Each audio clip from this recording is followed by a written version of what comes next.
किसी भी महिला को एक बात का सामना करना पड़ रहा है कि अगर वो सफल हो रही है तो वो कैरेक्टरलेस है। विमेन को एज इन जनरल ये देखा जाता है, they have sex to offer. क्या आज भी सक्सेसफुल वुमेन्स को कामयाबी और करियर में को चुनने में दबाव झेलना पड़ता है? लोग जो उसको बोलते हैं उससे ज्यादा उसकी अपनी बनाई हुए जो दायरे हो उसको बांध के रख। सोशल मीडिया पे जो लोग बहुत खुश दिखते हैं वो अंदर से अकेले क्यों? अकेला कौन नहीं है यहाँ पे।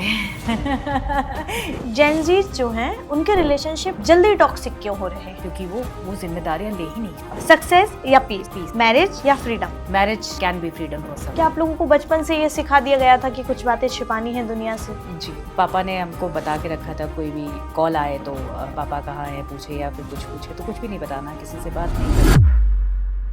जब एक खबर आती है घर में कि अब वो इंसान हमारे साथ नहीं, आप मिलिट्री में हो, आप आर्मी में हो, आप रॉ में हो, कैसे भी आप डेंजरस प्रोफेशन में हो, you are never prepared to lose them. तो ऐसे में आपको सपोर्ट सिस्टम इज वेरी। रॉ एजेंट्स जो होते हैं उनकी फैमिलीज के साथ ये नहीं होता है, नहीं। उनको बहुत सारे सेक्रीफाइसेस करने होते हैं। सच? उनकी फैमिली देश के आगे छोटी हो जाती थी। क्या ये आसान था आपके लिए कि आप एक एजेंट की बेटी हैं? हम जब छोटे थे तो हम किसी को बता नहीं पाते थे क्योंकि पापा खुद ही नहीं बताते। कभी वो नजरबंद हो गए थे एक बार, वो काफी टाइम के लिए, बहुत लंबे वक्त के लिए। उस दिन मैंने अपनी मम्मी को रोते हुए देखा। एक लाइन में अपनी जिंदगी को कैसे बताएंगी आप? मैं हूँ, बह रही हूँ, देख रही हूँ, कह रही हूँ।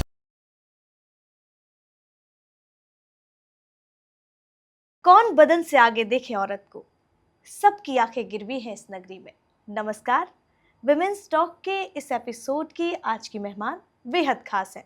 वो ऑथर हैं, साइकोलॉजिस्ट हैं, एक सफल उद्यमी हैं और इससे भी कहीं आगे वो खूबसूरत हैं और इससे भी ज़्यादा वो एक रॉ एजेंट की बेटी हैं। और विमेंस टॉक के आज के एपिसोड में हम उनसे बात करेंगे और जानेंगे उनके जीवन के वो पहलू जो किसी को नहीं पता। क्या वाकई समाज में महिलाओं का आगे बढ़ना आज भी पुरुषों से ज़्यादा संघर्षशील है? क्या आज भी महिलाओं का सफल होना उनके लिए एक चुनौती है? आज हम विमेंस टॉक के इस एपिसोड में उनसे बातचीत करेंगे और जानेंगे बहुत सारे ऐसे सवालों के जवाब जो आपके लिए बनेंगे प्रेरणा। नमस्कार, बहुत बहुत स्वागत है आपका राजुल जी। Thank you. कैसी हैं आप? बिल्कुल अच्छे हैं।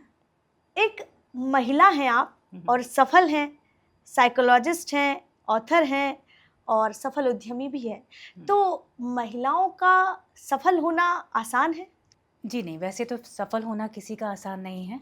महिलाओं का और ज़्यादा मुश्किल है क्योंकि महिलाओं को शुरू से ओरिएंटेशन ये दी जाती है कि आप घर नहीं छोड़ सकते, आप परिवार नहीं छोड़ सकते।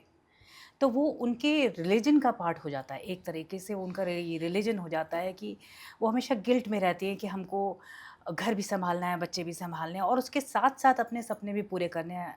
और कई लोग तो सपने देखना भी बंद कर देते हैं क्योंकि वो इतना सारा काम एक साथ नहीं कर पाते।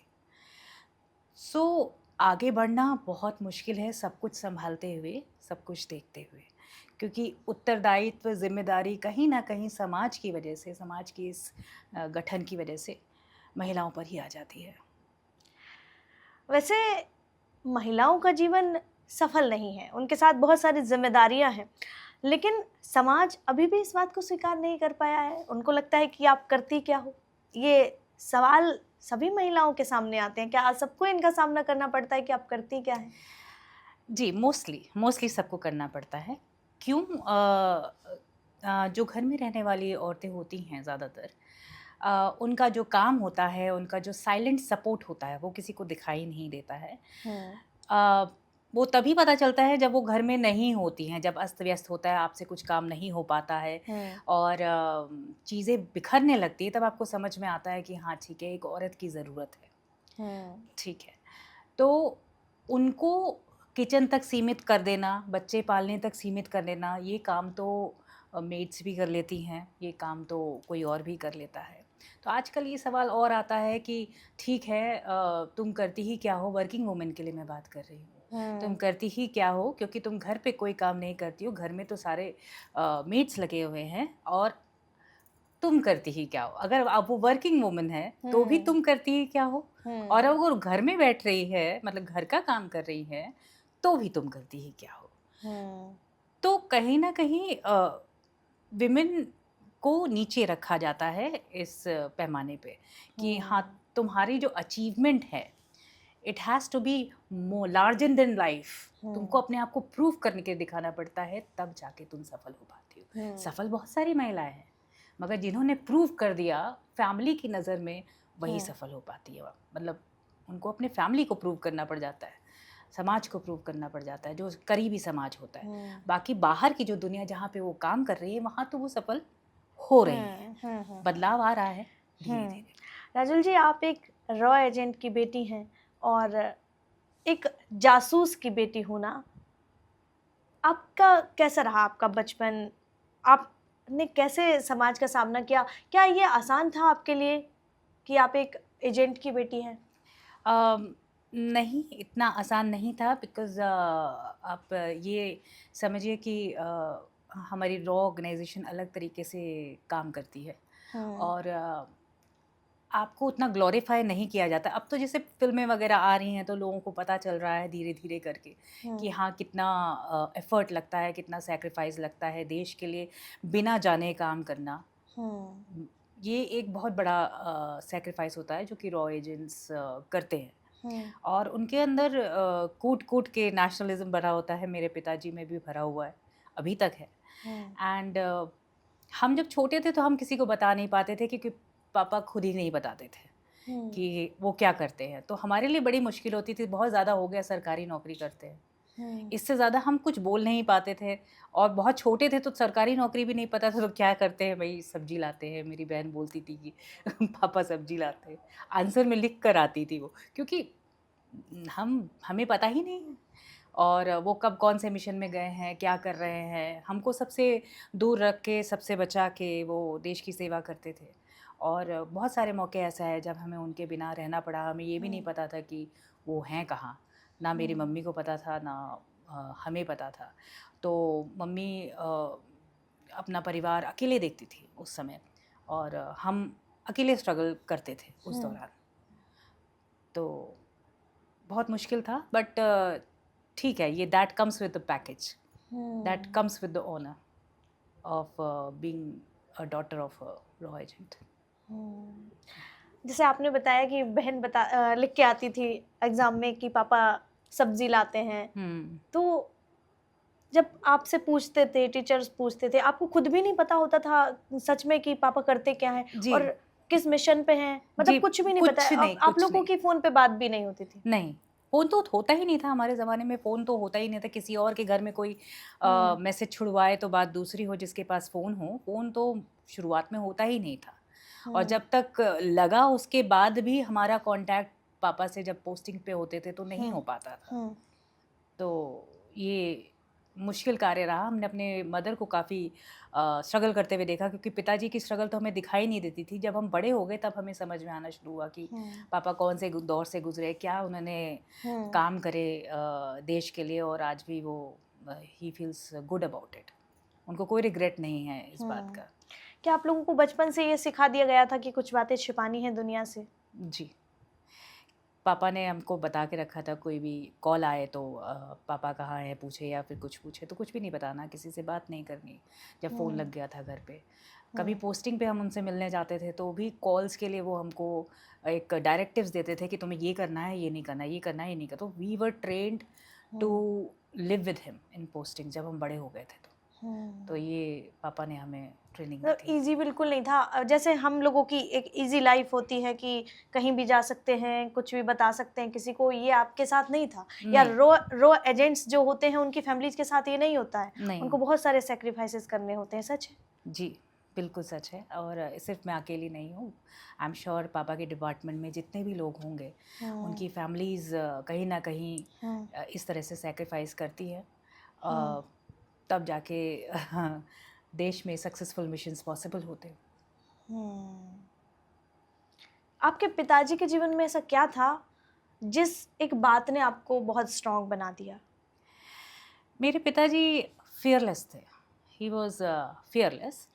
और मैंने उन्हें देखा है कि मैंने उनसे फ़ियरलेसनेस सीखी है कि अगर आप सही हो तो डरने की कोई ज़रूरत नहीं है। जो होगा वो सही ही होगा। तो सही हो तो तुम्हारे पास कोई बर्डन नहीं रहता है, हम्म। कुछ छुपाने को नहीं रहता है, और एक ताकत होती है हम्म। सच की। और अगर आप सही हैं तो उसकी एक अलग ताकत होती है जो आपको अलग से कॉन्फिडेंट बनाती है। वो हम्म। कॉन्फिडेंस एक नॉर्मल जो छुपा छुपा के चलता है, बच बच के चलता है, वहम करके चलता है, उससे अलग होती है वो ताकत। हम्म। वो आपके चेहरे पे दिखाई देती है, आपके काम में दिखाई पड़ती है, आपकी पर्सनैलिटी में दिखाई पड़ती है, और आपको सक्सेसफुल बनाती है। तो हम्म। मैंने पापा से फियरलेसनेस सीखी है। और हम्म।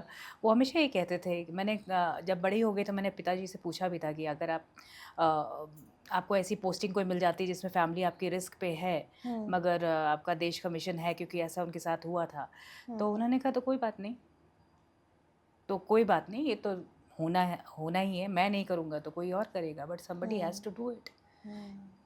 क्योंकि बड़े हित के लिए हमें छोटी चीज़ें सैक्रिफाइस करनी पड़ जाती है, तो हमारी उनकी फैमिली देश के आगे छोटी हो जाती थी उनके लिए। सो आप ये समझ सकते हैं कि पापा का जज्बा और फियरलेसनेस कितने लेवल पे रही होगी, तो वो उन्होंने मुझे पास ऑन करी। उस जज्बे ने आपको मेंटली स्ट्रांग बनाया। जी। तो जब बचपन था आपका, आप छोटे थे, आपके भाई बहन भी होंगे, तो आपको ऐसा लगता था आपके भाई बहन को और आप सभी को मिलके कि हम एक नॉर्मल चाइल्डहुड जो होता है वो मिस कर रहे हैं, या हम वैसे नहीं जी पा रहे हैं जैसे और बच्चे रहते हैं, हम अपने पापा के साथ घूमें जाएं कहीं, ये सब बहुत मिस करती हैं? आज भी ऐसा लगता है कि कहीं ना कहीं कुछ ऐसा छूट गया हमारे जीवन में?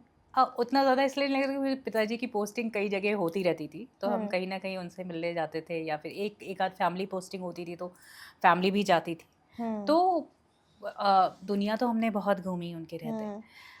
पिताजी के साथ हाँ समय कम मिल पाता था हमको, बहुत ज़्यादा कम हम्म। समय मिलता था। और क्योंकि आपने अभी विमेन की बात करी, तो मेरी माँ ने सब कुछ संभाल रखा था, उन्होंने हमें कमी नहीं महसूस होने दी कि हमने अपना बचपन ढंग से जिया नहीं, तो उन्होंने हमको सब कुछ करवाया या हमारे साथ मिल कर किया। हम डांस कर रहे हैं, हम गाना गा रहे हैं, हम कुछ कर रहे हैं, तो हमें फ्री होके उन्होंने बढ़ने दिया, मेरी मम्मी ने। तो उनका बहुत बड़ा हाथ है हमें एक भरपूर चाइल्डहुड देने के लिए, बचपन देने के लिए। उन्होंने काफ़ी कोशिश करी। तो आई एम श्योर कि बाकी घरों में भी जो विमेन है वो संभालती होंगी उनके पीछे से ऐसे लोग जो देश के लिए काम करते हैं उनकी फैमिली में। तो जो रॉ एजेंट्स जो होते हैं उनकी फैमिलीज को बहुत सारे सेक्रीफाइसेस करने पड़ते हैं जो लोग नहीं जानते हैं। तो बताइए ना कि क्या क्या आप लोगों ने देखा जो एक नॉर्मल लाइफ में होता है और जो आपके साथ नहीं था, या जो भी रॉ एजेंट्स हैं उनकी फैमिलीज में नहीं होता है, उनको सेक्रीफाइसेस करने पड़ते हैं और हमको नहीं पता है, नॉर्मल लोगों को नहीं पता होता है कि आप अंदर से कितना लड़ रहे हैं, कैसे लोगों का सामना कर रहे हैं। उसी सोसाइटी में सभी लोग रह रहे हैं लेकिन फिर भी आपका जीवन उनसे अलग है।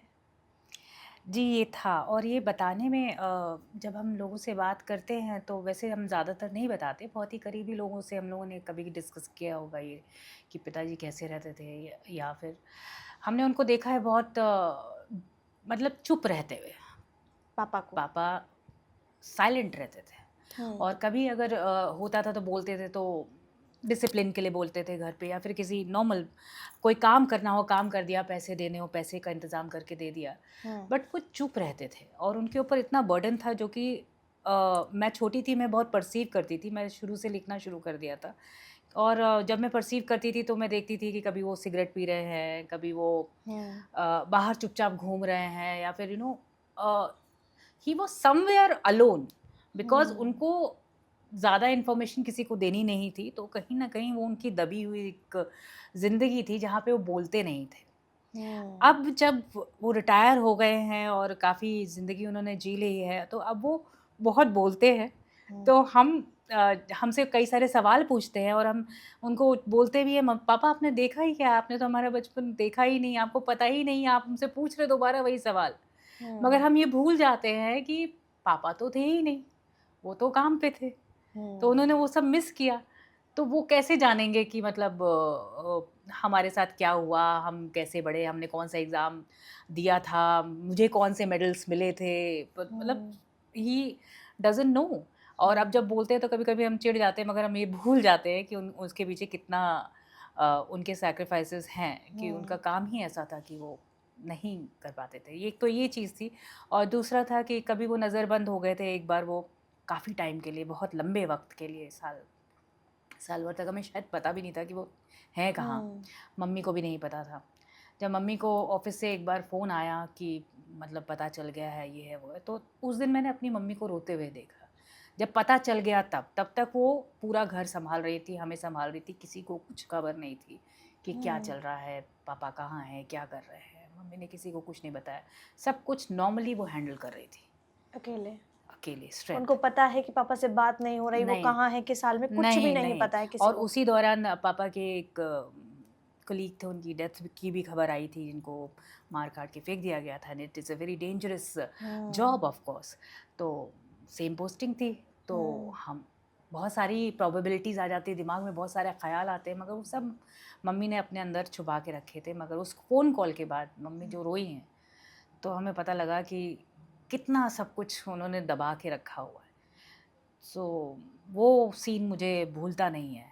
तो हम्म, तो फिर उसके बाद भगवान की कृपा रही और पापा ठीक ठाक रहे और आज भी हमारे साथ हैं और हमें गाइड करते हैं, तो बहुत बड़ी स्ट्रेंथ है। बहुत सैक्रिफाइसेस थे, बहुत कुछ देखा, और मम्मी से ये प्रेरणा शायद आप में आई कि मम्मी इतनी स्ट्रांग थी कि उन्हें पता है कि पापा का कोई पता नहीं है, फिर हाँ, भी वो उसका असर बच्चों पे नहीं पड़ने दे रही। नहीं, बिल्कुल बिल्कुल नहीं, नहीं। बिल्कुल कभी नहीं। ऐसा नहीं लगा कि पापा नहीं है तो उनकी कमी महसूस हुई हो? मम्मी ने क्या वाक़ई आप लोगों को इतने अच्छे से सँभाल लिया कि लगाने की अब ज़रूरत है पापा की?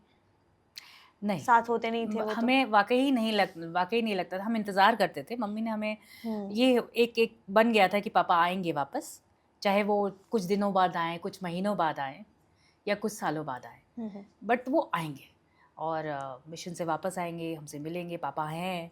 और कभी-कभी उनका फ़ोन आता है, तो हुँ, मतलब एक था, हमें ये सब पता ही नहीं चला, मम्मी ने हम तक पहुँचने नहीं दिया। हुँ, या ये कहें तो उन्होंने काफ़ी अच्छे से हैंडल किया, बहुत ही मैच्योरिटी से हैंडल किया। हम बीमार पड़ते थे, I was a very sick child, तो हुँ, वो भी अकेले हैंडल करती थी मम्मी। हुँ। सो और इन सब चीज़ों के बीच क्या सीखा आपने? क्या लगा आपको ये सब देखते हुए, क्या प्रेरणा आपको मिली? मुझे प्रेरणा मिली कि परिस्थितियों से हार नहीं माननी चाहिए और जीवन यही है। जीवन यही है, चाहे कितनी भी आपके पास मुश्किलें आ जाएँ, हुँ। आपको आगे बढ़ते रहना चाहिए। जब ये दौर चल रहा था और आप सब कुछ देख रहे थे, आपने देखा कि माँ बहुत स्ट्रॉन्ग है मेंटली, आप लोगों ने भी प्रेरणा ली और आप भी वैसे ही बनते गए, लेकिन कहीं न कहीं कोई कसक आपके जीवन में रह गई, या फिर वहाँ से कोई प्रेरणा आपको मिली कि अगर मौका मिला कभी तो दुनिया को ये बात ज़रूर बताएँगे, ऐसा कभी कुछ हुआ? कसक, हाँ, ये ज़रूर रह गई कि लड़कियों के साथ जैसे पापा रहते हैं, हुँ, है ना, लड़कियों को फूल की तरह रखना, हुँ। पापा की परी, आजकल ये सब बहुत चला हुआ हाँ, है। हाँ, हाँ, हाँ। इनफैक्ट पहले भी होता था, मगर अभी इसको एक नाम हाँ, दे दिया गया है, जैसे हाँ। लाडली होना, ये सब होना। हाँ, वो तो कहते हैं ना कि बेटियाँ तो बाबुल की रानियाँ हैं। वो हमें कब मिल पाया? अच्छा। हम लोगों को इक्वल प्लेन पे वो हुँ, वो मिला, क्योंकि हमें हर काम खुद करने दिया जाता था। हम डीटीसी हुँ, से चले जाते थे। जब बड़े हो गए थे, टीनेज में ऐसा नहीं था कि पापा आस-पास हों, हुँ, हमें ऐसा प्रोटेक्शन के लिए या कुछ। तो हम अपना रास्ता खुद बनाते गए। हुँ, और मुझे अभी भी एक इंसिडेंट याद है, जब हम लोग जेड्डा में थे, पोस्टेड थे पापा, तो सऊदी अरब में, तो वहाँ पे पानी जो है वो मोल लेके लेना पड़ता था, पैसे दे के लेना पड़ता था, पेट्रोल हुँ, सस्ता था पानी से। हुँ, तो पानी का जेरिकन आता था, बहुत हैवी था हमारे घर में, तो हुँ, उसको खाली करना पड़ता था, जो टैप वाला डिस्पेंसर था उसके अंदर। हुँ, तो पापा ने कहा, इतना सा तो काम है, करो हुँ, अपने आप। हुँ, मैंने कहा, पापा आप कर दीजिए, तो उन्होंने कहा आप करो अपने आप। मैं 12th में थी, तो एक पंप आता था, उसका मेरे को मैंने फिर अपने आप ही उससे सीखा कि इस पंप से किस तरह से यूज़ करें। पहले मैं सोची थी इसको आधा कर लूँ, फिर आधा-आधा करके करूँ, मतलब हुँ, कई सारे। और फिर उसके बाद फिर मैंने खुद ही उसको पलटना सीख लिया कि मतलब हुँ, किस तरीके से उसको पलटा जाए, पाइप डाल के, फूँक हुँ, के, कैसे भी। तो वो मुझे याद है कि पापा ने बोला करो। क्यों कहा? उसके पीछे भी ये रीज़न हो सकता है कि उन्हें पता था कि कभी भी वो नहीं हो सकते हुँ, और हमें उनके बगैर एकदम इंडिपेंडेंट होना ना आना चाहिए। तो माता-पिता की ये बहुत दुविधा होती है कि वो अपने बच्चों को तैयार करते हैं अपने बिना जीने के लिए, जिनके बिना जिया नहीं जा सकता। हुँ, सो ये पापा करते थे हमारे साथ, छोटी छोटी चीज़ें हैं जो पापा ने हमारे साथ करी हैं जिससे हमें बहुत आत्मबल आया है। और बाद में जितनी भी मुश्किलें हमारे रास्ते में आई, हमने वैसे डिसीजंस लिए, हमने पाया कि हम काफ़ी कुछ अपने माँ बाप की तरह हैं। हम्म, क्योंकि ये पता होना कि मैं कभी भी नहीं हो सकता हूँ, इसके लिए अपने बच्चों को इंडिपेंडेंट बनाना, ये बहुत बहुत बड़ी बात है। ये एक्सेप्ट कर लेना और इसको लेके अपने बच्चों को प्रिपेयर करना। जी जी। फिर आपको इससे प्रेरणा मिली, आपको लगा कि कोई बात है जो हाँ अभी दिमाग में है और अब हम इसको दुनिया के सामने बताएंगे कभी। जी, मेरा मतलब मैं लिखती तो पहले से ही थी। मेरे दिमाग में फिर आइडियाज़ आए और अगर मैं लिखती नहीं थी तो मुझे सपने आते थे। तो आई वाज़ ब्लेस्ड, क्योंकि कभी-कभी होता है साइकोलॉजिकली कि अगर आपकी कुछ भावनाएँ दब जाती हैं, तो वो आपकी क्रिएटिविटी बन जाती हैं। तो मुझे ऐसे ही सपना आया, स्पाई रिलेटेड एक कुछ सपना आया, और फिर पापा भी उसी में था, दिमाग तो थोड़ा बहुत इधर-उधर रहता ही था। तो एक कहानी का जन्म हुआ। तो वो कहानी मैंने लिखी जिसमें मेन प्रोटैगनिस्ट जो है वो स्पाई है, और that is on Indo China relationship. नाम है द पिंक बटरफ्लाई। और कैसे एक नेक्सस है, और चाइना किस तरीके से आगे बढ़ने की कोशिश कर रहा है, और ये स्पेक्युलेटिव फिक्शन है कि आगे जाके क्या हो सकता है और क्या किया जा सकता है। ये आपने अपनी किताब में लिखा? जी जी, मैंने अपनी किताब में लिखा। और किस तरह से स्पाई काम करते हैं, किस तरीके से अंदरूनी डेवलपमेंट्स होती हैं, वो सब कुछ इसके अंदर मैंने दिखाने की कोशिश करी है। ये है। और बाकी एक मेरी पापा के लाइफ के ऊपर एक किताब जो है, वो जब बोलते हैं तो मैं रिकॉर्ड कर लेती हूँ, तो मोस्ट प्रॉब्ली नेक्स्ट ईयर तक आएगी। आप अपने पापा के जीवन पर किताब लिख रही हैं? जी जी, उनके जीवन पे किताब, वो कैसे बने, कैसे रॉ में गए, और किस तरीके से उनकी पर्सनालिटी ने उनके उसमें साथ दिया, उनके प्रोफेशन में उनका साथ दिया। कैसे डेस्टिनी आपको चूज़ करती है एक काम करने के लिए, भले आपने दूर दूर तक नहीं सोचा होता कि आप वो करने वाले हैं। कैसे जीवन में इतने सारे मोड़ आए, उस सफ़र पर आप चलती रहीं और फिर आपने उनको अपने शब्दों में उतारा। जी जी जी। और अब आप दुनिया को ये बताना चाहती हैं कि वो जीवन जो हमने जिया वो आसान नहीं था, ये आसान नहीं होता है सभी रॉ एजेंट्स के फैमिलीज़ के लिए। हाँ जी, वो आसान नहीं होता। जो भी लोग देश हाँ। के लिए काम करते हैं, चाहे रॉ में हो, चाहे आर्मी में हो, चाहे इंटेलिजेंस में हो, उनकी फैमिलीज़ के लिए वो आसान नहीं होता। और इसकी ये एक बहुत बड़ी वजह थी कि मैंने साइकोलॉजी पढ़ी, बिकॉज़ मेरी कुछ फ्रेंड्स थी जो कि आर्मी फैमिली से थी, और they lost their father, their brother. और जब मेरे उनसे बात होती थी तो बहुत कुछ ऐसा लगता था जैसे अनरिजॉल्व्ड है। दे नीड टू टॉक आगे बढ़ने के लिए। उनकी लाइफ नहीं तो वहीं स्टैग्नेंट हो जाती थी। बच्चे भी ज़्यादा कुछ नहीं कर पाते थे आगे जाके, क्योंकि वो मेंटली बहुत ब्रोकन हो जाते थे। They needed to talk a lot about it. इसीलिए मैं चाहती हूँ इस बारे में बात हो। तो मैंने इसीलिए साइकोलॉजी पढ़ी, और आज मैं काउंसलिंग करती हूँ। हाँ, ऐसे लोगों की जिन्होंने किसी को खोया है, या जो ऐसे प्रोफेशन में डील करते हैं, या फिर जो बहुत बीमार लोगों की फैमिली होती है, जो जाने वाले होते हैं, उनको मेंटली सपोर्ट करने के लिए आई डू काउंसलिंग। सो कितना मुश्किल होता है जब देश की सेवा कर रहे हैं। किसी भी व्यक्ति के लिए, जो भी जिस देश में रहता है, उसके लिए देश प्रेम से बढ़ के कुछ नहीं होता है। और जब एक खबर आती है घर में कि अब वो इंसान हमारे साथ नहीं है, जब वो आखिरी बार अपनी फैमिली के पास नहीं होता, उनसे मिलता नहीं है, और फैमिली प्रिपेयर भी नहीं होती है इस बात के लिए, तो ये कितना मुश्किल होता होगा उनके लिए। बहुत बहुत ज़्यादा मुश्किल होता है। देखिए, डेथ में एक बार बहुत पहले अपने किसी इंटरव्यू में शायद मैंने बोला था कि डेथ हमें ऐसा लगता है कि ये किसी और की चीज़ है, मतलब किसी और के दरवाजे पे आती है, अब तक हमने वही देखा, हमारे पास नहीं आएगी। हम एक डिल्यूजन में रहते हैं कि नहीं, सब ठीक रहेगा, सब ठीक रहेगा। बट वही डिल्यूजन टूट जाता है, क्योंकि अपनों को खोना कोई नहीं चाहता। वो टूट जाता है। आप यू आर नेवर प्रिपेयर्ड, चाहे आपका हम्म, कोई भी आप मिलिट्री में हो, आप आर्मी में हो, आप हम्म, रॉ में हो, कैसे भी आप डेंजरस प्रोफेशन में हो, you are hmm, never prepared to hmm, lose them. तो ऐसे में आपको support system is very important. Hmm. पैसे, रुपए और उससे ज़्यादा आपको दिमागी, मेंटली सपोर्ट की ज़रूरत होती है ताकि आप आगे बढ़ सकें। आपने कहा कि आप साइकोलॉजिस्ट हैं और आप अभी लोगों पे काम भी कर रही हैं और उनकी बहुत हेल्प भी करती हैं। तो एक सवाल मेरे मन में आया कि क्या समाज पुरुषों की एम्बिशन को सक्सेस और महिला की जो एम्बिशन है उसको ईगो मानता है? आपको क्या लगता है साइकोलॉजी के हिसाब से? देखिए, आपने कई सारे, देखिए हम लोग के पास आजकल एक्सपोज़र बहुत है। आपने सोशल मीडिया पे चलते हुए देखा होगा कि आजकल विमेन जो हैं आत्मनिर्भर होने को, बाहर जाके काम करने को, हम्म, नौकरी करने को आज़ादी मानने लग गई हैं। हम्म, और ये विडंबना है। ऐसा ऐसा लोग बोलते हैं कि ये हम्म, आज़ादी मानने लग गई हैं। मगर आज़ादी मानना नहीं है, ये आज़ाद होने की निशानी है। फाइनेंशियल फ्रीडम औरतों के लिए बहुत ज़रूरी है। हम्म, औरतों के लिए क्या, मर्दों के लिए जब ज़रूरी है तो औरतों के लिए क्यों नहीं होगा? हम्म, क्यों हम डिपेंडेंट, हर हर चीज़ के लिए डिपेंडेंट रहे? मैं आपको हम्म, एक छोटा सा एग्जांपल बताती हूँ। मैं हॉस्पिटल गई थी अपनी मम्मी को लेके, तो वहाँ पे एक लेडी थी जो कि अच्छे परिवार से थी, मगर वो चेंज करके उनका टेस्ट होने वाला था, मगर बोल नहीं पा रही थी किसी से कि मेरा नंबर कब आएगा। हम्म, मैं उनको देखती रही, आधा घंटा करीब हो गया।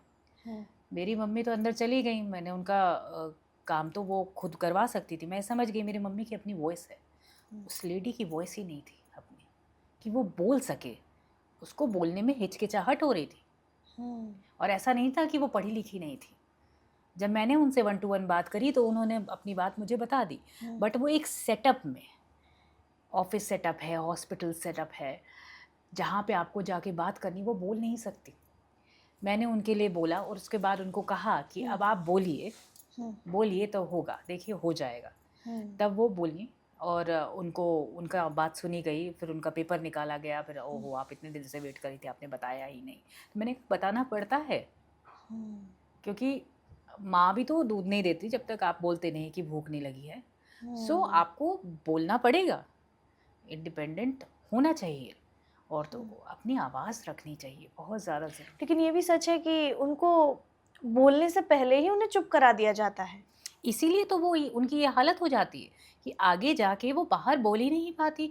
मुझे इतनी दया आई, इस वजह से नहीं आई कि वो बीमार हैं, हुँ, इस वजह से नहीं आई कि शायद उनके जीवन में पता नहीं क्या-क्या चल रहा होगा, मुझे नहीं हुँ, पता। बट मुझे इस वजह से आई कि वो बोल नहीं सकती, आवाज़ होते हुए भी उनकी वॉइस नहीं है।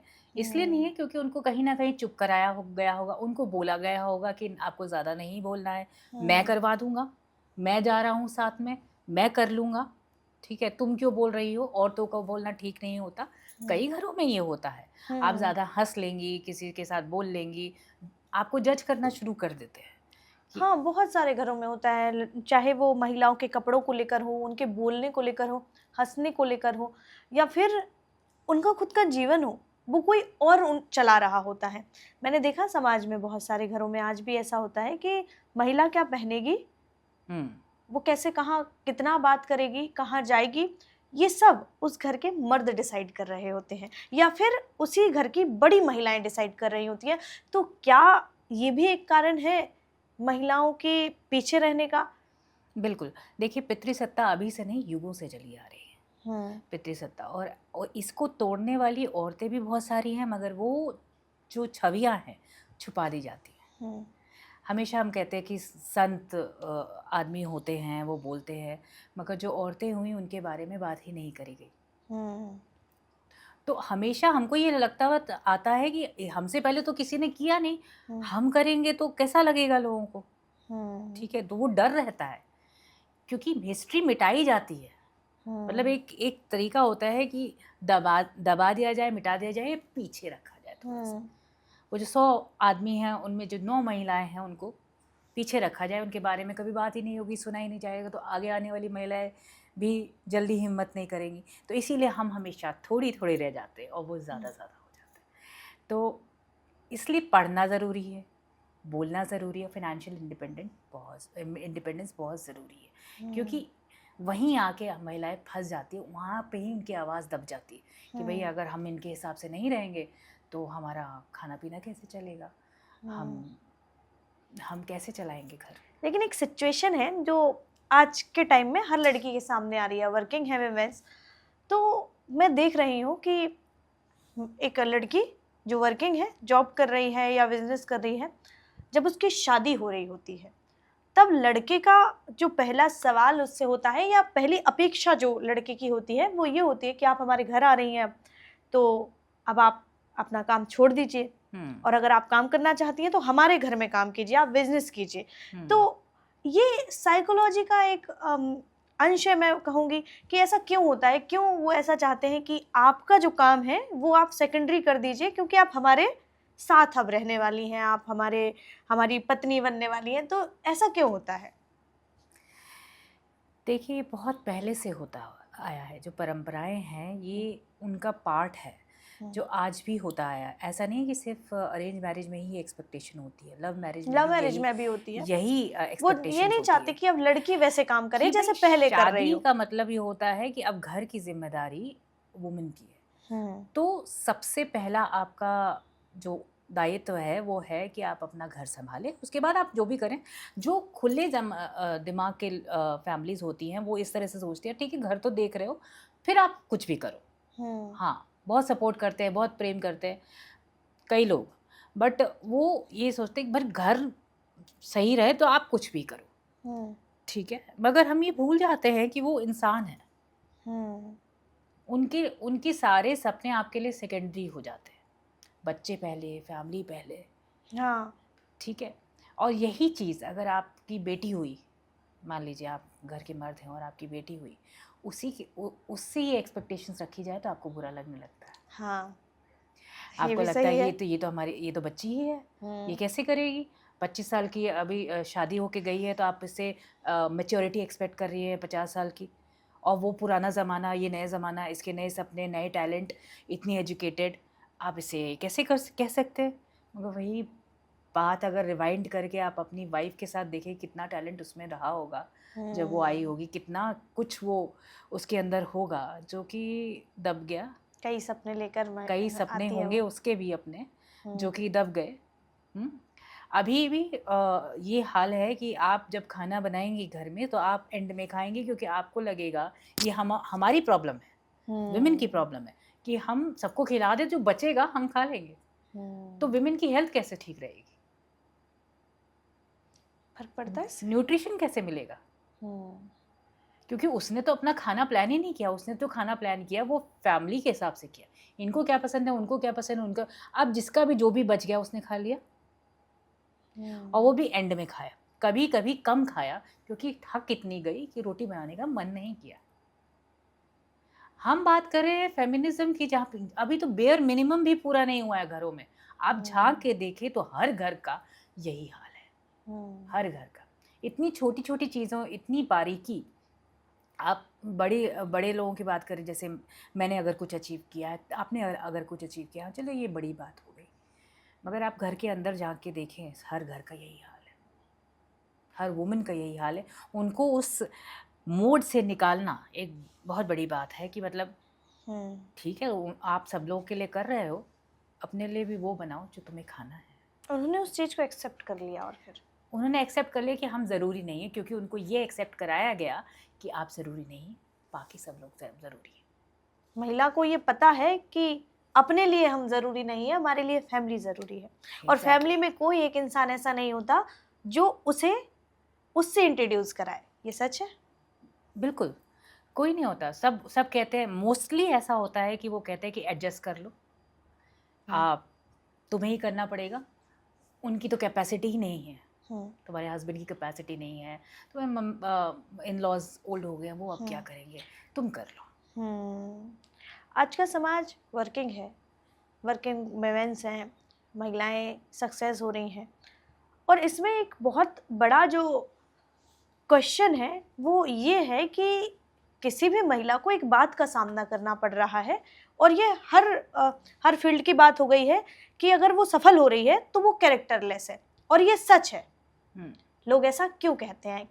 क्या साइकोलॉजी होती है इसके पीछे कि कोई लड़की है, कोई महिला है, वो काम कर रही है, वो भले मैरिड है, अनमैरिड है, लेकिन उसको कहीं ना कहीं इस बात का सामना ज़रूर करना पड़ता है कि कैरेक्टर की अच्छी नहीं होगी, कैरेक्टरलेस होगी। देखिए, मैं आपको एक एग्जाम्पल देके बता दी। जब आप एक बगीचे में जाते हैं, एक तरफ कैक्टस लगे हैं, एक तरफ पीले फूल लगे हैं छोटे छोटे, एक तरफ गुलाब के फूल हैं, एक तरफ कमल खिले हुए हैं। आपको जो फूल पसंद होगा आप वहाँ जाके बैठेंगे। ट्रू। हम्म ऐसे ही विमेन ब्यूटी से जुड़ी हुई हैं। हम्म हमारी साइकोलॉजी में women are connected with beauty, hmm more with beauty, less with strength. Hmm okay. तो जब आदमी देखता है कि जो औरत है वो ब्यूटीफुल है, उसके पास ऑफ़र करने को कुछ है, तो वो आगे, उसको बॉस आगे बढ़ा रहा है, उसका कलीग ज़्यादा सपोर्ट कर रहा है। भले वो आउट ऑफ जेंटलमैनली फीलिंग करे, बट अगर आप ये ज़रा भी नोटिस करते हैं तो आपको ये लगता है कि इसको तो फ़ायदा है, मुझे नहीं। तो आप जल जाते हैं। आप कंपैरिजन वहाँ कर रहे हैं जहाँ आप कंपेयर कर ही नहीं सकते। आप कंपैरिजन काम पे करिए, क्योंकि आप काम पे कंपैरिजन नहीं कर पाते हैं, इसलिए आप उनके रूप, उनके सेक्स पे डिस्क्रिमिनेशन करते हैं और उसके ऊपर आप ये बोलते हैं कि ये इस तरह से आगे बढ़ी है, गलत तरीके से आगे बढ़ी है। आप क्योंकि काम के साथ compete ही नहीं कर पा रहे। काम से आप compete करिए, तब आपको पता लगेगा। जब आप काम पे बात करिए ना, जब काम की बात हो रही है, तब आपको पता चलेगा। तब हम मान सकते हैं कि कौन क्या है, कौन क्या नहीं है। हम इक्वालिटी की बात कर रहे हैं यहाँ पे, तो काम पे बात करिए। कोई कैसा दिख रहा है, कैसा नहीं दिख रहा है, उस पर क्या बात करनी है। तो वो चीज़ लोगों को नहीं समझ में आती। आज भी नहीं आती है कि एक ही ऑफिस है, उस ऑफिस में कई सारी गर्ल्स हैं, कई सारे बॉयज़ हैं और सभी पढ़े लिखे हैं, क्योंकि सेम डेजिग्नेशन पे काम कर रहे होते हैं ऑलमोस्ट। लेकिन उन पढ़े लिखे लोगों की सोच अगर ऐसी होती है, तो ये साइकोलॉजी का कौन सा इफेक्ट होता है? सोच तो देखिए होगी। देखिए, ये नेचर है। मैं बोलूँगी तो उसको बोला जाएगा ये नेचर। जैसे आप सुंदर हैं, बच्चे आएंगे, ज़्यादा आपसे अट्रैक्ट होंगे, आपके पास आएंगे, छोटे बच्चे भी आ जाएंगे। हाँ, आ जाते हैं, है ना। तो ऐसे ही सुंदरता जो है वो अंदर से आती है। ज़रूरी नहीं है कि आपसे खूबसूरत कोई और नहीं होगा। यहाँ पे इस कमरे में हर कोई अलग अलग तरीके से खूबसूरत होता है। हमसे जो मैच हो जाए, हमको जो अच्छा लग जाए वाली बात होती है। पर विमेन को एज इन जनरल ये देखा जाता है, they have sex to offer, right. तो ये चीज़ मेन की मेंटालिटी में, समाज की मेंटालिटी में बुरी तरह से घुसी हुई है, जिसको जाने में वक्त लगेगा, जो एकदम प्रत्यक्ष रूप से बाहर नहीं आती मगर उनके बिहेवियर में बाहर आती है। मैंने बहुत सारे लड़कों को देखा है, क्योंकि ऐसे बहुत सारी लड़कियों को देखा है सोसाइटी में। हर रोज़ मेरा सामना बहुत सारे लोगों से हो रहा होता है और कहीं ना कहीं मैं कनेक्ट करती हूँ इस चीज़ को कि वो पढ़े लिखे हैं, समझदार हैं, उसके बाद भी उनको ऐसा लगता है कि नहीं, अरे इसको कुछ आता है क्या, फिर क्यों ये आगे बढ़ रही है, या फिर क्यों ये ऐसा कर रही है। ज़रूर कोई तो बात होगी। सवाल कैरेक्टर पे होता है। हाँ, वो इसलिए होता है क्योंकि वो सवाल काम पे कर नहीं सकते। वो उसके काम की तारीफ करते हुए उनका जो ईगो होता है वो बीच में आता है। मेल ईगो को शुरू से ही पानी दिया जाता है। अरे तुम मर्द हो, तुम लड़के हो, तुम ये हो, उनको पानी दे ऐसे ही बड़ा किया गया है। तो वो कैसे एक्सेप्ट कर लेंगे। अब तो फिर भी आप अलग तरीके से अपने बच्चों का पालन पोषण करने लगे हैं, क्योंकि अब अवेयरनेस बेटर है पहले से, मगर तो भी बहुत कम है। आप ये समझिए कि 0.5% का फ़र्क है, इससे ज़्यादा फ़र्क नहीं है। वो भी जो जागरूक महिलाएं हैं, मेरे जैसी, आपके जैसी हो गई, वो शायद अपनी फैमिली में हैं, उनके बच्चे होंगे तो वो उनको अच्छे से लड़कों को उस सेंसिटिविटी के साथ बड़ा करेंगे कि उनका जो फेमिनिन पार्ट है वो भी जगा हुआ है। उनका मेल ईगो उसके ऊपर चढ़ के नहीं बैठा है। एग्जैक्टली। तो हम उनको बराबर में बड़ा करेंगे। बट जो पहले वाला ज़माना आप देख लीजिए तो वो वहाँ पे मेल ईगो बहुत बुरी तरह से घर में कलह का कारण, झगड़े का कारण यही बनता है आगे जाके। जैसे होता है ना कि अगर कोई पुरुष सक्सेस हो रहा है, वो सफल है, कोई भी सफल पुरुष हो, तो जब उसकी कामयाबी से नहीं जलन हो रही है, कोई अनकंफर्टेबल नहीं हो रहा है एक तरह से, लेकिन अगर महिला सफल हो रही है तो उसकी कामयाबी से पुरुष जो है वो अनकंफर्टेबल हो रहा है। ये बहुत बड़ा सवाल हो गया है आज के टाइम में, ये बहुत बड़ी प्रॉब्लम हो गई है। दो पार्टनर हैं, गर्लफ्रेंड बॉयफ्रेंड है या हस्बैंड वाइफ है, तो लड़का कुछ अच्छा कर रहा है, उसको अचीवमेंट्स हो रहे हैं तो लड़की खुश हो रही है, लेकिन अगर लड़की कुछ अचीव कर रही है, वो कुछ प्लान कर रही है, इवन प्लान में भी ऐसा होता है, और वो शेयर कर रही है, तो पार्टनर्स के बीच में अनकंफर्टेबल जो होते हैं वो हो रहे हैं। जैसे इनसिक्योरिटी आ ज़्यादातर जाती है। इनसिक्योरिटी आ जाती है और लड़के ज़्यादातर हो जाते हैं। तो ऐसा क्यों होता है? उनको क्यों ऐसा ख्याल आता है कि ये सही नहीं है? वो इसलिए होता है कि मेन हमेशा प्रोटेक्टर की तरह देखे जाते हैं समाज में। जो प्रोटेक्टर होता है उसका ओहदा यहाँ हो जाता है। आप प्रोटेक्ट किसको करते हो? आप वीक को प्रोटेक्ट करते हो ना, कमज़ोर जो होता है उसको प्रोटेक्ट करते हो। कल को कमज़ोर जो आपसे नीचे है, वो कमज़ोर है ना, आके आपको प्रोटेक्ट करने लग जाए, आपको अपना रोल जो है मिटता हुआ दिखाई देता है।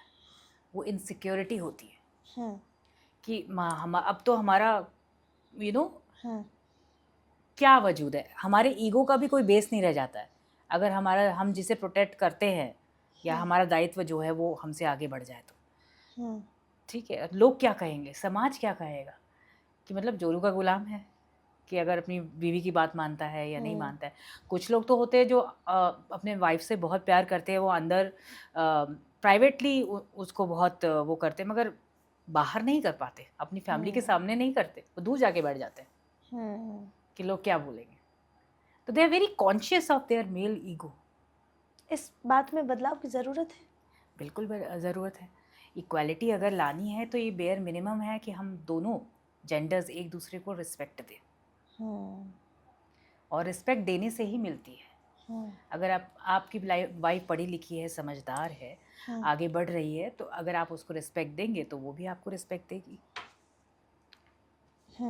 तो respect is the main base of any relationship. प्यार तो बाद में आता है, इज़्ज़त पहले होती है और वो बहुत ज़रूरी होती है। तो उनको, आदमियों को आदत है इज़्ज़त पाने की, विमेन से इज़्ज़त पाने की। बीवी पैर छू रही है, ये हो रहा है, वो हो रहा है, बट इज़्ज़त देने की आदत उनको लगवानी पड़ती है। मतलब उनको कॉन्शियस एफर्ट मारना पड़ता है कि नहीं ये कर रही है, अच्छा मैं भी करूँगा। तो वो एक बड़ी बात बन जाती है। आप देखेंगे मीम्स बने हुए हैं, दूल्हे ने दुल्हन के पैर छू लिए, है ना, मीम्स बने हुए हैं। तो वो एक कॉन्शियस एफर्ट होता है, मगर हमारा तो नेचुरली होता है रिस्पेक्ट देने का, उनका कॉन्शियस एफर्ट होता है। मगर कॉन्शियस एफर्ट ही चाहिए सही। अगर वो ऐसे ही कॉन्शियस एफर्ट करते रहेंगे तो उनको देख के बाकी सब भी करेंगे, और धीरे धीरे करके समाज में बदलाव आएगा। क्या आज भी सक्सेसफुल वुमेन्स को कामयाबी और करियर में को चुनने में दबाव झेलना पड़ता है? जी, झेलना पड़ता है। बिल्कुल बिल्कुल झेलना पड़ता है। और कभी कभी लोग जो उसको बोलते हैं उससे ज़्यादा उसकी अपनी बनाए हुए जो दायरे होते हैं उसको बांध के रखते हैं कि नहीं, मेरी प्रायोरिटी मेरे बच्चे हैं, नहीं मेरी प्रायोरिटी अभी घर में कोई बीमार है, पहले उनकी सेवा है, हमारे पास उतने रिसोर्सेज नहीं है तो मुझे ही करना पड़ेगा। भाई अगर आपके पास रिसोर्स नहीं है, कोई देखने वाला नहीं है, तो मुझे ही देखना पड़ेगा। कोई और देख ही नहीं पाएगा जैसे मैं देखती हूँ, कोई और कर ही नहीं पाएगा जैसे मैं करती हूँ। तो ये जो हमने अपने लिए दायरे बांध रखे हैं, सबसे पहले तो वो तोड़ना बहुत ज़रूरी है। वो टूटेगा तभी जाके हम कुछ कर पाएंगे, मिल कर पाएंगे। ये नहीं कि सब कुछ आपका बर्डन। Ask for help. अपने घर में अगर आपने अपनी मर्ज़ी से शादी करी है और आपका हस्बैंड आपको समझता है, आस्क फॉर हेल्प। ज़रूरी नहीं कि वो समझता है तो हेल्प ही कर दे, उसकी जो ग्रूमिंग है उस हिसाब से हुई नहीं, मगर आप अगर बोलेंगे तो वो कर देगा। बोल के तो देखिए। अगेन वही बात आती है वॉइस की, चाहे पढ़ी लिखी हो चाहे अनपढ़ हो, ये बहुत ज़रूरी है कि आप अपना बात आगे रखें, फर्मली आगे रखें, बदतमीज़ी से नहीं, चिल्ला कर नहीं, फर्मली, क्योंकि that is important. Practically important. तो हम लोगों को थोड़ा इमोशनल दायरे से बाहर निकल के, हमारी इमोशनल इंटेलिजेंस बहुत है, उसका इस्तेमाल करके हमें दूसरों को भी अपनी बात समझानी चाहिए। ये नहीं कि खुद ही समझ जाना चाहिए सब कुछ। महिलाओं को सफल होने के लिए ज़्यादा मेंटली स्ट्रांग होना पड़ता है क्या? बिल्कुल, वो तो है ही मेंटली स्ट्रांग ज़्यादा। होना क्या पड़ता है, आप पूरी हिस्ट्री देख लीजिए, अब तब से लेकर अब तक की पूरे वर्ल्ड भर की हिस्ट्री देख लीजिए, महिलाएं तो मेंटली स्ट्रांग हैं ही। अगर नहीं होती तो वो इतना सब कुछ होने के बाद भी सरवाइव नहीं कर पाती। जो जो उनके साथ घटा है वो सरवाइव नहीं कर पाती। आप पिछले ज़माने में इतने बच्चे होते थे, बच्चों को देखना, फैमिली को देखना, सब कुछ करना, you know, this was crazy. I can not imagine it कि वो लोग किस तरीके से जिंदा थे और किस तरीके से काम कर लेते थे। हाउ उन्हें मेंटल बर्डन नहीं होता था क्या? और शायद अब हम वो जनरेशनल ट्रॉमा कैरी कर रहे हैं, इसलिए अब हमारा दिमाग ले ही नहीं पा रहा। अब तो ये हो जाता है बच्चों के साथ कि लड़कियों के साथ शादी नहीं करनी, बच्चे नहीं करने, क्योंकि वो जो जनरेशनल ट्रॉमा है वो उनके दिमाग पे बसा हुआ है। अगर आप साइकोलॉजी पढ़ेंगे तो आपको पता लगेगा कि हमारी जेनेटिक मेमोरी होती है। वो जो जेनेटिक मेमोरी होती है वो हमें बर्डन लेने से कभी कभी मना कर देती है, क्योंकि ये हो चुका है कहीं ना कहीं हमारे साथ, हमारी जनरेशन्स के साथ, और बहुत ज़्यादा हो चुका है। अब हम इससे ज़्यादा ले ही नहीं सकते। इसीलिए आते आते बढ़ते बढ़ते महिलाएं आपके जैसी या मेरे जैसी अब हो गई हैं कि हम अपनी बात बोल देते हैं और हमसे हो नहीं पाता। हम बोल देते हैं कि हमसे नहीं हो रहा है। इसीलिए हो रहा है ये सब, क्योंकि ये बहुत ज़्यादा हो चुका है। तो मेल्स को सैचुरेशन पॉइंट पहुंच रहा है। तो मेल्स को कैसे डील करना चाहिए, कैसे वो हैंडल करें अपनी फैमिली को कि जो उनके पार्टनर हैं, महिलाएं हैं या उनकी गर्लफ्रेंड है, और वो चाहते हैं, ऐसा नहीं है, लड़के चाहते हैं कि उनकी चाहे किसी की बहन हो चाहे पार्टनर हो, वो कुछ करे, आगे जाए, क्योंकि इन दिस टाइम चीज़ें बदल रही हैं, समाज में सोच भी बदल रही है। लेकिन कहीं ना कहीं एक उनके ऊपर भी प्रेशर है, फैमिली का, उनके घर के बड़ों का, कि नहीं अब हमारे घर में जो आने वाली जो बहू होगी वो जो है घर संभालने वाली हो, क्योंकि ज़्यादातर लोगों का सपना होता है, भले ही जो लड़के की माँ है वो वर्किंग है, लेकिन जो बहू आए वो फैमिली संभाल ले। ठीक है, वो काम करना चाहे करे, लेकिन वो फैमिली भी संभाल ले। तो क्या इतना ज़्यादा ज़रूरी होता है? ठीक है, सभी की केयर करना ज़रूरी है, केयरिंग होना ज़रूरी है, क्योंकि एक फैमिली में ही वो रह रही होती है और उसी से वो आ रही होती है। तो उससे ये अलग से एक्सपेक्टेशन क्यों होती है? कैसे वो हैंडल करें, कैसे डील करें कि इन चीज़ों को बदला जाए और इसका नेगेटिव इफेक्ट ना पड़े किसी भी। अगेन अपनी बात रखने वाली बात, शादी से पहले लड़कियों को आमने सामने बैठ के अपने होने वाले हस्बैंड से बात करनी चाहिए। शादी से पहले विमेन को अपने होने वाले हस्बैंड के साथ बैठ के बात करनी चाहिए, क्लैरिटी लेनी चाहिए, बहुत ज़रूरी है। शादी एक पार्टनरशिप है, उसमें क्लैरिटी होनी बहुत ज़रूरी है। पार्टनरशिप 50-50% होती है, जब आप फेरे लेते तब भी 50% ही होती है ना? तब वो फेरे के बाद कैसे बदल गई, कैसे कुछ और हो गया, है ना? तो इसलिए सबसे पहले अपनी क्लैरिटी कर लेनी चाहिए कि भाई हम बच्चे करेंगे, हम दोनों, मैं खाना बनाऊंगी तो आप ये करेंगे, आप ये करेंगे तो मैं वो करूँगी। हम लोगों का रोल किसी एक के प्रति ज़्यादा या कम नहीं होगा। और अगर किसी को ज़रूरत हुई, क्योंकि हम दोनों एक दूसरे के पार्टनर हैं, तो हम दोनों एक दूसरे के लिए खड़े रहेंगे। मान लीजिए जिस वक्त आप कुछ नहीं कर पाते उस वक्त मैं सब करूँगी, मगर जिस वक्त मैं कुछ नहीं कर पा रही उस वक्त आप सब करेंगे।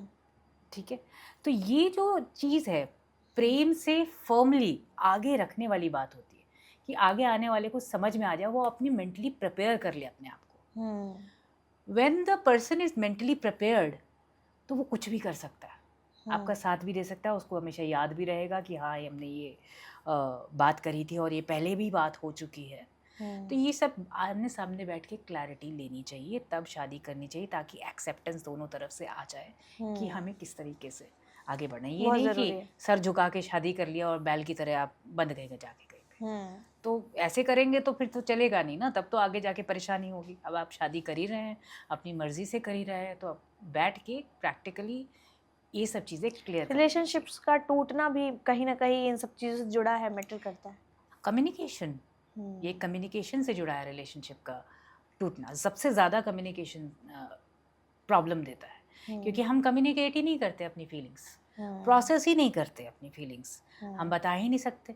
और जब हम बताने लगते हैं तो दूसरा बंदा ऑफेंसिव हो जाएगा, डिफेंसिव हो जाएगा, लड़ाई शुरू हो जाएगी। हमें बताना आता ही नहीं कि हम नॉर्मली बैठ के, जैसे मैं आपसे बात कर रही हूँ और आप मुझसे बात कर रहे हैं, हम म्यूचुअल रिस्पेक्ट से एक दूसरे से बात कर सकें, एक दूसरे से बात करके कम्युनिकेट ही नहीं करना चाहते हैं। उस सॉल्यूशन को सामने लेकर, भाई मुझे इससे दिक्कत हो रही है, मैं क्या करूँ, मुझे इससे दिक्कत हो रही है, मैं एडजस्ट करने की कोशिश कर रहा हूँ, मैं क्या करूँ, क्या हम कहीं बीच में मिल सकते हैं, क्या हम कुछ ऐसा कर सकते हैं कि मतलब थोड़ी सी मुझे तुम्हारी हेल्प मिल जाए चेंज होने में। चेंज होना आसान नहीं होता, क्योंकि आपका पालन पोषण किसी और तरीके से हुआ है, मेरा पालन पोषण कहीं और तरीके से हुआ है, बट हम कोशिश अगर कर रहे हैं तो हमको ऐसे मिलके बात भी करनी चाहिए और अपने जीवन को आगे बढ़ाना चाहिए, दो पहिए की तरह। कम्युनिकेशन से बैलेंस करना चाहिए, ये बहुत ज़रूरी है अगर आप पढ़े लिखे और समझदार हैं तो। बाकी अगर पर्सनालिटी डिसऑर्डर्स हैं, ये सब है, तो वो तो खैर अलग बात हो जाती है, मैं जनरल बात कर रही हूँ, ये ज़रूरी है। सोशल मीडिया पे जो लोग बहुत खुश दिखते हैं वो अंदर से अकेले क्यों होते हैं? अकेला कौन नहीं है यहाँ पे? ये सवाल है आपसे, हाँ। मुझसे, सबसे, कि अकेला हाँ। कौन नहीं है? सब कोई अपने आप को अकेला समझता है, इसलिए क्योंकि वो अपनी फीलिंग्स को प्रोसेस नहीं कर पाता और कम्युनिकेट नहीं कर पाता, तो उसे ऐसा लगता है उसे कोई समझता ही नहीं है, और ये समझने की प्रॉब्लम जहाँ पे आती है वहाँ पे वो लोनली हो जाते हैं। वो चाहते हैं कि लोग हमें देखें, they want to be seen, they want to be understood, इसीलिए वो सोशल मीडिया पे ज़्यादा शेयर करते हैं, या फिर they want to be seen and recognised. आज के टाइम में लोगों को दिखावा ज़्यादा पसंद हो गया है, ये सच है क्या? एज अ साइकोलॉजिस्ट मैं कहूँगी कि वो कवर अप है। एक चीज़ होती है कि आप मुझे देखो, आप मुझे समझो, और एक चीज़ होती है कि मैं जो आपको दिखा रहा हूँ आप वही मुझे समझो। ठीक है, तो वो कवर अप है उनकी खुशी का, एक कृत्रिम खुशी, उन्होंने आर्टिफिशियल हैप्पीनेस क्रिएट करी है अपने लिए। जेनजीज जो हैं उनके रिलेशनशिप्स जल्दी टॉक्सिक क्यों हो रहे हैं, क्या कारण है इसका? अगेन जल्दी टॉक्सिक इसलिए हो रहे हैं, एक तो उनके ऊपर जनरेशनल ट्रॉमा है, जो पेरेंट्स की तरफ से है, सोसाइटी की तरफ से, अब बहुत जल्दी चेंज आ रहा है और वो उतनी जल्दी बदल नहीं पा रहे, इसके लिए वो अपना वक्त लेना चाहते हैं। और अगर उनको जल्दी जिम्मेदारियां दे दी जाती हैं तो वो अपने आप को कम्युनिकेट नहीं कर पाते, एक्सप्रेस नहीं कर पाते, और उन जिम्मेदारियों को अपनी मेंटल कंडीशन के चलते संभाल नहीं पाते, और इसीलिए उनकी रिलेशनशिप्स भी टूट जाती हैं, क्योंकि वो जिम्मेदारियां ले ही नहीं पाते। ये दिक्कत है। क्या साइलेंस भी एक शक्ति है? बिल्कुल, कैसे? साइलेंस एक शक्ति है। जब भी मैं अपने लेक्चर्स लेती थी तो मैं बोलती थी, आपको ये नहीं पता होना चाहिए कि कहाँ बोलना है, वो तो मोस्टली लोगों को पता होता है, आपको ये पता होना चाहिए कहाँ नहीं बोलना, कहाँ नहीं बोलना है, कहाँ ज़रूरत नहीं है। तो साइलेंस एक बहुत बड़ी ताकत होती है और बहुत बड़ा जवाब होता है। अगर आप चुप रहें तो मुसीबतें कम आएंगी, गलत बोलें उससे ज़्यादा आप चुप रहें। आपको आपकी लाइफ से क्या लेसन मिला? मेरी ज़िंदगी से तो अभी भी मैं लेसन सीख रही हूँ, I am still a student, but मेरी लाइफ से मुझे ये लेसन मिला कि दिल चंगा तो कटौती में गंगा। दिल साफ है तो जीवन आसान है, और वो आसान ऊपर वाला आसान कर देता है। एक लाइन में अपनी ज़िंदगी को कैसे बताएंगी आप? एक लाइन में अपनी ज़िंदगी को कैसे बताऊंगी? मैं हूँ, बह रही हूँ, देख रही हूँ, कह रही हूँ, ये मैं बोलूँगी। क्या बात है। और अंत में हम लेंगे रैपिड फायर, तो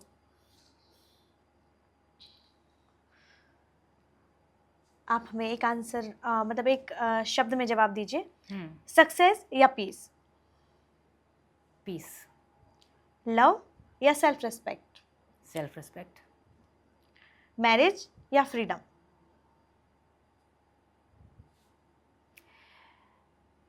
marriage can be freedom for some. एक चीज़ जो हर लड़की को सीखनी चाहिए? फियरलेसनेस। एक टॉक्सिक एडवाइस जो सोसाइटी लड़कियों को देती है। चुप रहो। अगर आप 18 साल की राजुल तिवारी से मिले तो क्या कहेंगी? बदलो मत, डोंट चेंज। आपने कभी अपने आप को बदला नहीं, आप जैसी थी वैसी हैं। आज भी वही। तो आज के विमेंस टॉक के इस एपिसोड में हमने राजुल जी की ज़िंदगी के वो संघर्षों को सुना जो किसी को नहीं पता, या उनकी जैसी बहुत सारी फैमिलीज़ उन संघर्षों का सामना करती है और हमें पता भी नहीं होता है कि उनका जीवन कैसा रहा। और राजुल जी का जो जीवन है वो आपके लिए भी एक प्रेरणा जरूर बना होगा, उम्मीद करती हूँ। और ऐसे ही विमेंस टॉक के अगले एपिसोड के लिए अपना प्यार खूब दीजिए और फिर मिल पाएंगे आपको एक बेहद खास मेहमान से। बहुत बहुत शुक्रिया आपका हमारे शो Thank में you so आने के much. लिए। बहुत शुक्रिया आपका हमारे इस एपिसोड को इतना प्यार देने के लिए, अंत तक देखने के लिए। और ऐसे ही आप प्यार दीजिए विमेंस टॉक को। अगर आपको ये एपिसोड पसंद आया हो, अगर राजुल जी की ज़िंदगी आपके लिए बनी हो प्रेरणा, तो आप इस वीडियो को अपनों के साथ शेयर कीजिए, लाइक कीजिए वीडियो को, और अगले एपिसोड के लिए हमें भी प्रेरणा दीजिए। वीके न्यूज, राष्ट्र के नाम।